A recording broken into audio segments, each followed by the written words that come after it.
রহিমের জাদুর পাখি। এক ছিল রহিম, ছোট্ট একটা ছেলে। থাকত এক গায়ে। ভারী ভালো ছেলেটা, সবার সাথে হাসি মুখে কথা বলত। একদিন রহিম গেল জঙ্গলে ঘুরতে। হাঁটতে হাঁটতে দেখল একটা পাখি। কিন্তু এটা তো সাধারণ পাখি নয়, এ যে কথা বলতে পারে। পাখিটা বলল, আমি জাদুর পাখি। তোমাকে 3টা বর দিতে পারি। রহিম তো অবাক। প্রথম বর চাইল, আমাদের গ্রামের সব ছেলেমেয়েরা যেন খুব মজার একটা স্কুলে পড়তে পারে। জাদুর পাখি বলল, তথাস্তু।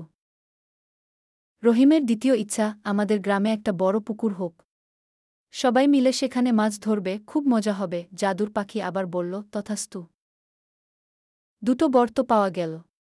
কিন্তু তৃতীয় বরটা কি চাইবে রহিম? রহিম ভাবছে আর ভাবছে। তোমাদের কি মনে হয় রহিমের শেষ ইচ্ছাটা কি হওয়া উচিত?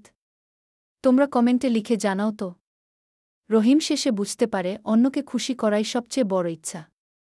সে পাখিকে বলে, আমার শেষ ইচ্ছা, যত শিশু এই গল্প শুনবে তারা যেন কখনো স্বার্থপর না হয়।